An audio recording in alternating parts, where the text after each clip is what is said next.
भाई सबको हाथ जोड़कर प्रणाम। 25 तारीख है आज। और मैंने तारीख इसलिए जानबूझकर बोली है कि अब सरकार के कुछ नुमाइंदे अ, बकवास करने लगे थे कि स्कूल खोलने पे अभी विचार नहीं है। लोगों ने बैनर उठा लिए, झंडे उठा लिए, सरकारों से सवाल पूछना शुरू कर दिया। और उसका नतीजा ये हुआ कि फिर से बयान आता है किसी कंपनी के दलाल का कि हम 28 तारीख से स्कूल खोलने वाले हैं। कोई बोल रहा है हम 1 फरवरी से स्कूल खोलने वाले हैं। और फिर ये बोलते हैं कि जिन्होंने दोनों खुराक ले रखी है उनको एंट्री दी जाएगी। हमें पता है ये न्यू वर्ल्ड ऑर्डर का खेल है। हमें पता है कि आप हमें प्रोग्राम करने की कोशिश कर रहे हो। हमें सब मालूम है तुम्हारा प्रोपेगेंडा। लेकिन याद रखो, इन प्राइवेट फार्मा कंपनियों के दलालों, एक बात समझ लो, ये नहीं चलेगा अब। जनता सरकार बन चुकी है। जनता सरकार मोर्चा बन चुका है। सारे समाज के लिए काम करने वाले संगठन उसमें साथ आ रहे हैं। और जो बाकी रह गए हैं वो भी साथ आएंगे, क्योंकि ये किसी का संगठन नहीं है। कोई संगठन नहीं है जनता सरकार मोर्चा। ये अपने आप में उन लोगों की आवाज उठाने के लिए तैयार एक प्लेटफॉर्म है जो किसी एक खास मुद्दे पर बात करने से हिचकिचाते हैं या जो उनका एरिया ऑफ इंटरेस्ट नहीं है।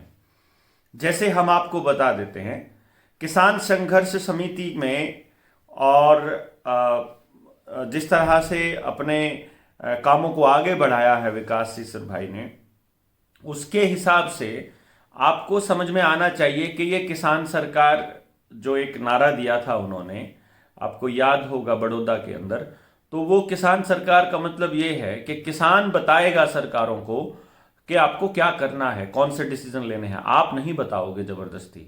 इसी तरह से पगड़ी संभाल जट्टा करके जो हमारा किसान संगठन है, उस संगठन ने आह्वान किया है कि 7 तारीख को हम लोग मुख्यमंत्री के शहर चलेंगे, उनकी विधानसभा में चलेंगे, करनाल में डेरा डालेंगे, पक्का डेरा डालेंगे। जिस तरह से ट्रैक्टर ट्रॉली लेकर के दिल्ली के लिए चले थे, ऐसे ही करनाल के लिए किसान जाने वाले हैं, जिसमें अभी तक के जितने पेंडिंग मुआवजे हैं उनके बारे में बातचीत होगी कि वो हम सबको दिया जाए।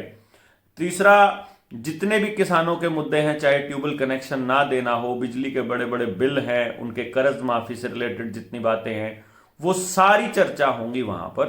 तो आप लोगों से यह भी गुजारिश है कि किसी भी ऐसे संगठन को अकेला नहीं पड़ने देना है जो समाज की बात कर रहा है।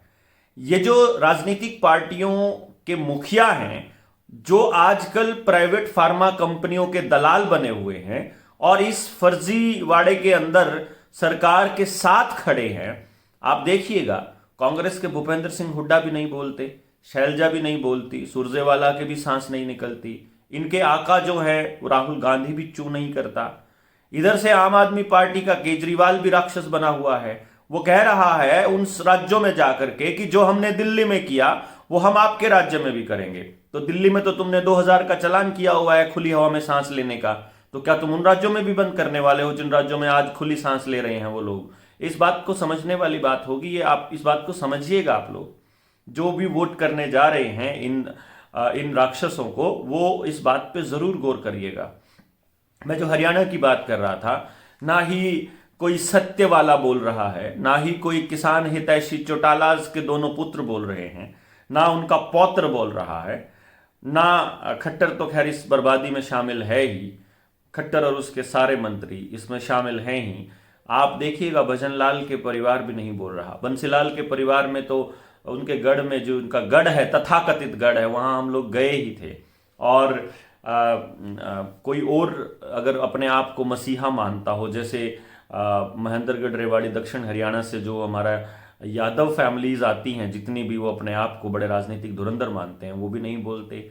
सीएम बनने की इच्छा रखने वाले अपने बीरेंद्र सिंह डोमर खां की भी जीप पे ताला लगा हुआ है।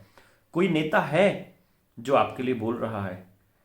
कोई भी है जो आपके बच्चों के स्कूल कॉलेज खुलवाने की बात कर रहा है? जब एक आम आदमी को पता है कि 2 साल से आपके साथ फर्जीवाड़ा हो रहा है, एक आम आदमी को पता है जबरदस्ती हो रही है। जैसे मैं आज की बात बताता हूं, मुझे एक आंगनबाड़ी वाली वर्कर मिली। आज हम लोग आंगनबाड़ी वर्कर्स को सपोर्ट करने के लिए तो शाम में थे।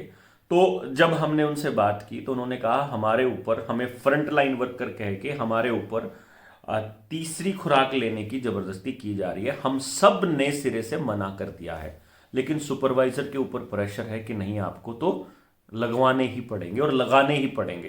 तो उन्होंने पिछले वाले जो सर्टिफिकेट थे वहीं से आधार कार्ड उठा करके जबरदस्ती खाते में चढ़ा दिए। आप समझ सकते हैं कि कितना बड़ा प्रेशर, कितना बड़ा खेल चल रहा है। यानी कि खुद प्रधानमंत्री जब किसी फार्मा कंपनी का दलाल बन के काम करने लगे तो देश का बर्बाद होना तय है। यूपी में बड़े खुश हो रहे थे, योगी जी आएंगे, योगी जी आएंगे, लेकिन योगी जी तो सभी को जबरदस्ती ठोक रहे हैं। और उस जबरदस्ती ठोकने वाली प्रक्रिया को अगर थोड़ा सा गौर से देखोगे तो भैया जी आपको बहुत बड़ा झोल समझ में आएगा। तो बहुत जल्दी ही हम लोग इस दिशा में काम करने जा रहे हैं कि हम ट्रेनिंग के लिए बुलाएंगे पूरे हरियाणा, पूरे भारत से जो जो लोग आ सकते हैं। पहला जो लॉट होगा हमारा उन लोगों का होगा जो अपने खर्च पर अपने रहने का खर्च भी खुद वहन कर सके। जो भी होगा, देखिए व्यवस्था जो होगी वो हम लोग कर देंगे, लेकिन इसमें हम सबको कंट्रीब्यूट करना पड़ेगा। हमारे पास कोई फंड नहीं है, हम किसी से कोई पैसा हमने अभी तक नहीं लिया है और ना ही हमारा इरादा है आने वाले वक्त में। बट हमें नहीं पता किस तरह से हम लोग आगे मूव करेंगे। बट फिलहाल ट्रेनिंग एक अगला पार्ट आता है, तो बहुत जल्दी हम लोग जो आपको डॉक्यूमेंट्री प्रूफ भी देंगे, जो हम आपको पेन ड्राइव भी देंगे, और बहुत जल्दी हम इस पूरे के पूरे खेल को आपको समझाएंगे। आपके लोकतांत्रिक अधिकार क्या हैं, आपको किस तरह से आवाज़ें उठानी है, आपको किस तरह से अफसरों से बात करनी है, कोई गांव में आता है तो क्या कहना है। और स्कूल खुलेंगे, लेकिन यकीन मानिए गांव वाले लठ लेके तैयार बैठे हैं। जिस किसी अधिकारी ने सर्टिफिकेट मांगा उसको अच्छे वाला सर्टिफिकेट मिलने वाला है।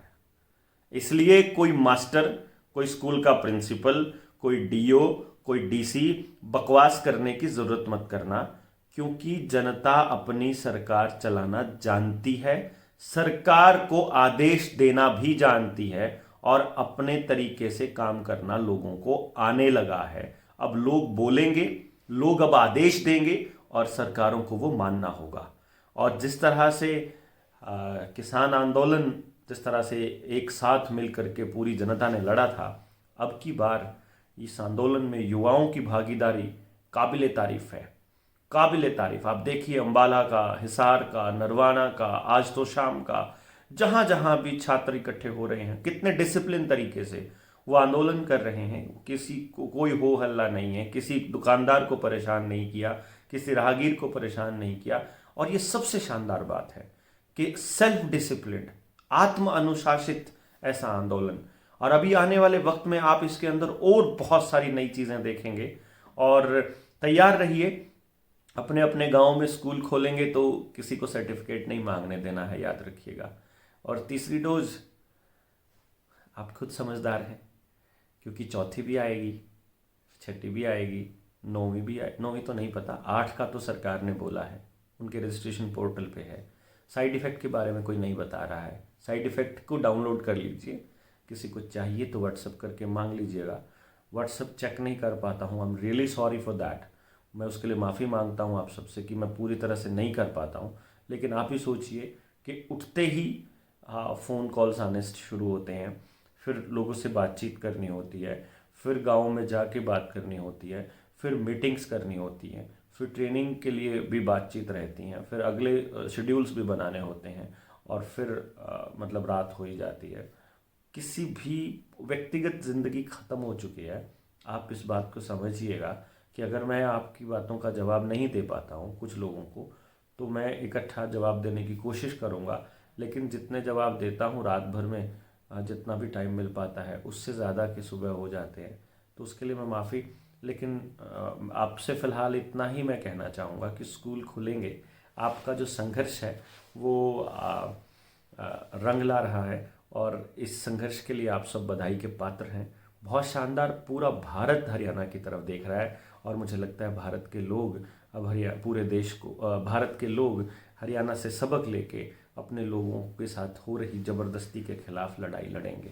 आपने वो ज़बरदस्ती वाला वीडियो देखा होगा ना, वो अगला स्टेप आपके साथ होने वाला है। मैं आपको वो दिखा देता हूँ, जिस तरह से पुलिस के गुंडे आकर के वो बुजुर्ग कह रहा है कि मैं बीमार हूँ, लेकिन उसके बाद भी वो लोग, वो हत्यारे, वो नहीं मानते हैं। और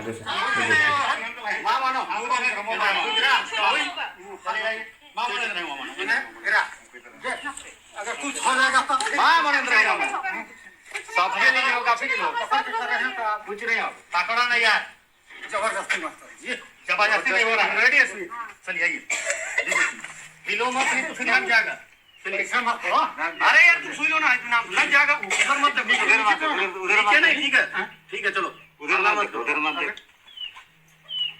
इनके लिए रिएक्शन नहीं होना चाहिए, नहीं होगा, कुछ नहीं होगा, हिलाना नहीं उसको, पकड़े रहो बस, हम लोग लेकर तू साथ घूम रही थी तो रिएक्शन, अरे भैया ब्लड प्रेशर कुछ नहीं है, किसी तरह कोई बीमारी नहीं है, कुछ नहीं है, ताकत वाला है। तो देखिए, ये बोलते हैं ताकत वाला है, इसका रिएक्शन नहीं होगा, समझ रहे हैं? इसको कहते हैं गैंग रेप। यही होता है गैंग रेप। कल को हमारी माँ बहन के साथ ऐसे होने वाला है, आपके बच्चों के साथ ऐसे होने वाला है। पूरे भारत को बचाना है इन दरिंदों से। ये कहाँ की बात है? झारखंड के गुमला में। इस बुज़ुर्ग के साथ अगर आप खड़े नहीं होंगे तो आपके साथ भी कोई खड़ा नहीं होगा। मैं यही बार बार आप लोगों से गुजारिश करूँगा कि एक तो 7 तारीख को आइए, हम खट्टर पच्चर को बताएंगे कि तुम क्या कर रहे हो, और दूसरा करनाल आइएगा 7 तारीख को जितना हो सके। और बहुत जल्दी हम लोग 7 फरवरी मतलब, और बहुत जल्दी ट्रेनिंग का शेड्यूल भी देंगे। ये जुल्म और नहीं सहन किया जाएगा। मुझे नहीं लगता कि कोई भी आदमी अपने बच्चों के साथ ऐसे होते हुए देखेगा। और ये बात मैं बहुत पहले बोल चुका हूँ, आपके घर में घुसकर ठोकेंगे ये लोग। जम्मू कश्मीर में ट्राई कर चुके हैं, आसाम में कर चुके हैं, और अब झारखंड में।